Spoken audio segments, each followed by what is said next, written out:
Play stronger, not faster, resign like a grandmaster.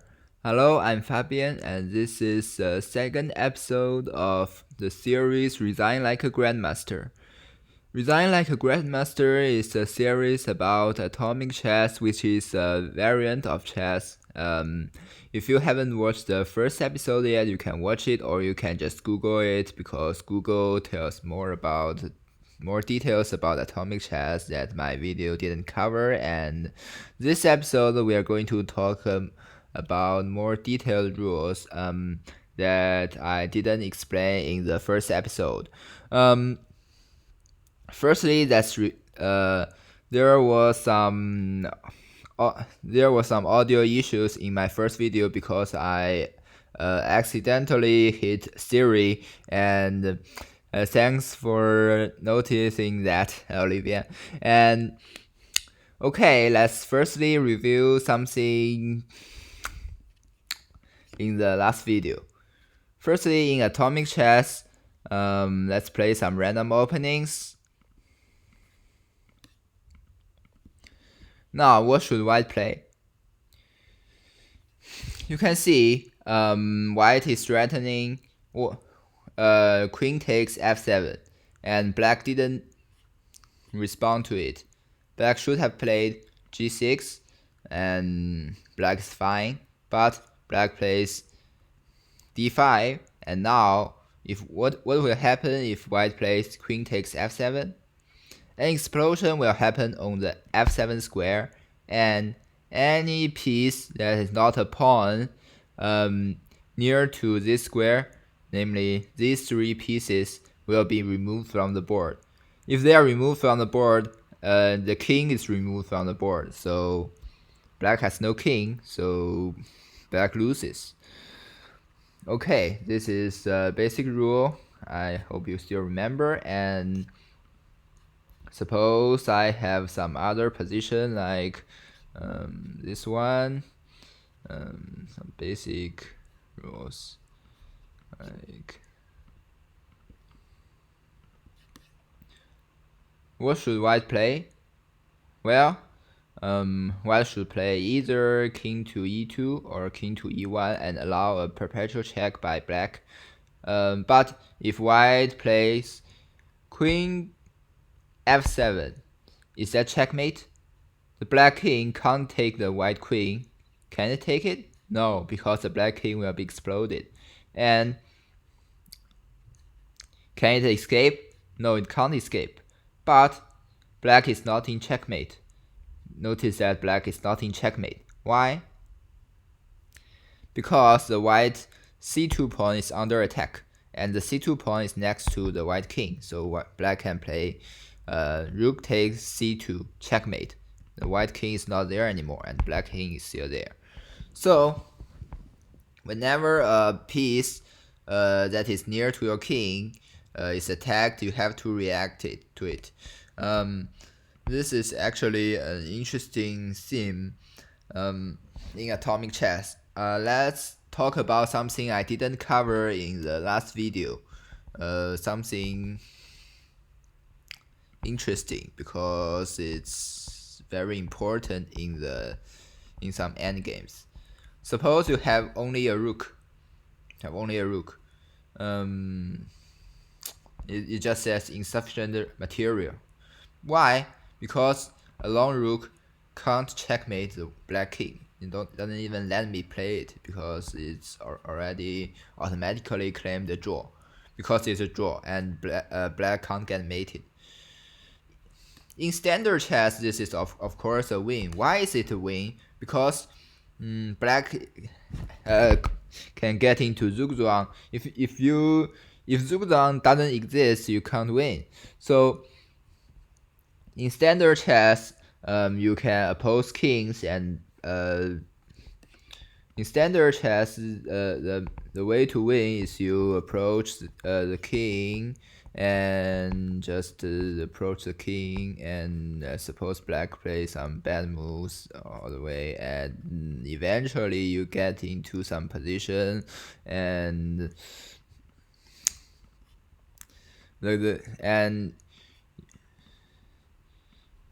So suppose black plays some bad move and you can checkmate, or you can chase it to the corner and checkmate. But if it's atomic chess, black can always play king to e7, and the kings are connected, and white you can't even check. So this doesn't work. So let's notice another situation, because I didn't cover this in the last video. It's called stalemate. Yes, in atomic chess you can still stalemate. For example, here is a king, here is a rook, here is a king. And notice that white can force this position to happen if white has only a rook, but this is a draw.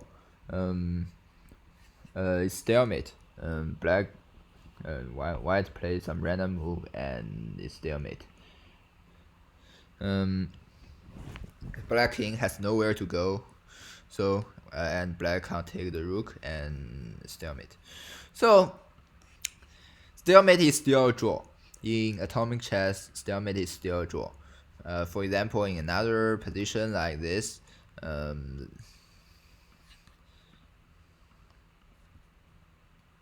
it's white to play.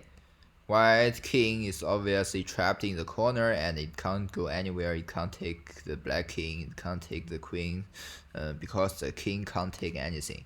If you switch the kings, it's still a draw due to stalemate, because the white king, obviously, if it goes to c1 or c2, then it's in check, because the kings are not connected anymore and white king can't take anything, so it's stalemate. Stalemate is a draw, so if you have this position, don't let this happen. You must win with two queens, and you can't, and you shouldn't have drawn that game. So we'll cover some basic endgames in later videos. Okay, and what did I forget again? You can see, if you want to see that study, you can click atomic in any atomic arenas, and you can see there are many resources, something like learning material. There are opening queen tactics, opening knight tactics, and basic endgames and other things.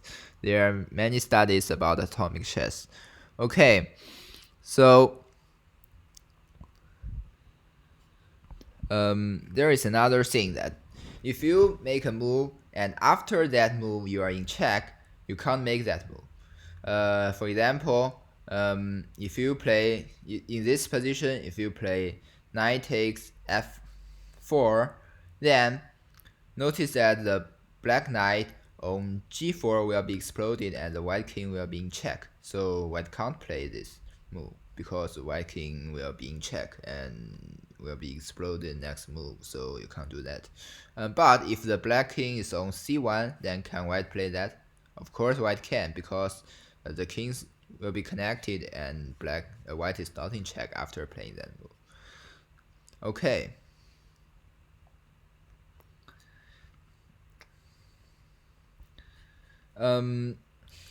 Notice that this is, although this is very just a detail, but notice if your if pieces next to your king are threatened, like this time, like here, you don't have to play something like g4 or king to c1. You don't have to react to it. You can play some random move and let him mate you, but that's not recommended. Do you like to get mated? No. So okay, this is the first part of this video. I think I can talk about something more in this video. Let's talk about some common openings. We will talk more about them later. In atomic chess, as you can see, this is the opening explorer. And knight f3 is by far the most common opening. You can see the black has many defenses, but f6 is by far the most common defense. Why? Because it's the best defense. F6, never play f6, but in atomic chess, forget about that. Always play f6, except when it's bad. But if white plays knight f3, you have to play f6, or you might lose. Why? The knight move. Knights are very strong in openings, and the knight threatens these two squares. You have to control these two squares, and the best way to control these two squares is by playing pawn to f6, and these squares are controlled. And the white knight, if white knight goes there, you can take it. If it goes there, you can take it. So f6, although it seems that black king is open in this diagonal, it's not that dangerous yet, just yet. So because the white queen is not open, and white has to do something more to exploit this open diagonal. You must have you can say, oh, f6, but that's although that is a solid move, but that weakens the king side. But you have no other choices. Yeah, you have other choices, but they are not as good. You can play e5. You can play d6. These are slightly worse, but black is still playable. If you play something like, many beginners like to mirror what their opponents did. I did that a lot also. And they might play knight to f6. That is a bad move. Why? Because after knight to e5, this is the main threat. What is white threatening? Well, notice that black king is here, and these pieces are all near to it. The white knight is now threatening to take on d7 and f7, and notice that if it takes on d7 or f7, then the black king is near to it. So black can't allow an explosion on either d7 or f7, but black can't do anything about it. Black king is trapped; it can't go anywhere, and this and it's a fork, so you can't do anything, or you have to resign. This is when you resign like a grandmaster, because grandmasters resign when they have the fourth mate on the board. It's a fourth mate. Black can't do anything. And you must have said, oh, this move I can't allow it, because you can't allow it. I can play something like knight to c6. Is that good? And well, it defends this move because you can take it, but it doesn't defend against knight to g5, which is another threat. It threatens to win material, because if an explosion happens on h7, then the knight and the rook are both next to it, so they will be exploded, and white wins a pawn and a rook. But that's not the main threat.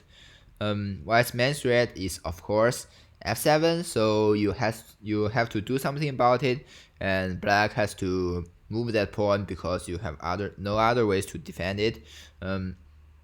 Otherwise, knight takes f7 is checkmate, because the black king will be exploded. So you have to move that pawn. Doesn't matter where you move it. White will always play knight to f7, threatening the black queen. The black queen is trapped, and it's actually worse because the black queen has nowhere to go. It has nowhere to go, and the black king has nowhere to go. You can't even take the knight, because if you take the knight, your own king will be exploded, and no suicide. And your king has nowhere to go, and the next move is knight takes queen, checkmate, because knight takes queen is checkmate. The black king will be exploded. Okay, so you can't allow that. Similarly, if you play something like f5, still knight e5, threatening the d7 pawn, and you have to move it, because the king can't go here, you can't escape, so you have to move it. And after that, you can win the queen, but that's not the best move. When you find a good move, you can find a better one. You can play knight to d7. This is an important opening knight tactic. In openings, knight are often often take some interesting routes and enter black's position. And black's position is ruined because firstly the bishop is threatened, and if you move the king, you still get exploded because your king is still next to your bishop, and your bishop can't escape. Your bishop can't escape, so it will be captured next move, and after it is captured, the king will be exploded because the king is next to the bishop. Okay. Therefore, don't play these moves. Similarly, don't play this move because the same idea. So you have to stop knight to e5, and the best way to stop it is f6 because it also defends against g5, and there are other moves like d6 or e5. Okay, I recommend f6 as the most solid move. In atomic openings, there are other ideas. For example, most people or some people like me don't like knight to f3 because it has a bad reputation. Knight f3 is okay. I like it, and I play d4, and I don't play e3 because this is called the spam opening. We'll talk about that later. And often plays will continue like this, where I sacrifice a knight, then get some attack. No, did I mess it up? Yes, I messed it up. It's here, and then there, and sacrifice a knight, and then go for some attack like this, and the mouse sleep attack. Yes, the mouse sleep attack. Okay, we'll talk about that later, but that might look like a mouse sleep, but it's an interesting idea. Okay, and d4 is a solid opening, and I recommend that because it's more solid and you don't have to go into some complications. Okay. In atomic openings, most people like who will like to play d4 or e4, and e4 is the most common opening in standard chess, so e4 is okay. And black often can play Scandinavian or the French defense, or even sometimes the Caro-Kann, but it's not good. Not as good. You can play. This is good. You can play knight to f6, creating some threats yourself, and and white has to defend.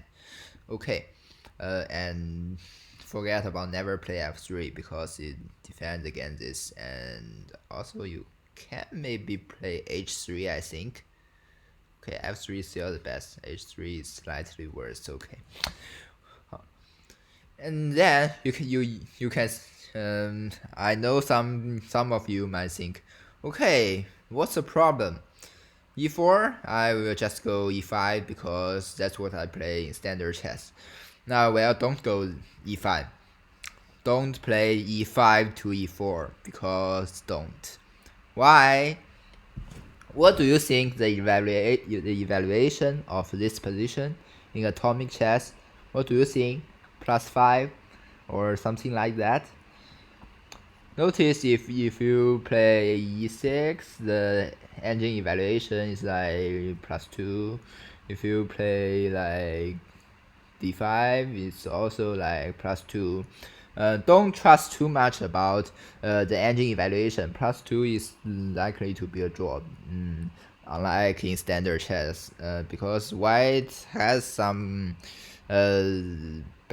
advantage in atomic chess, which is much better than white in standard chess, but black still has some defensive ideas, so +2 is like nothing, unless it's +5. Otherwise, black isn't lost.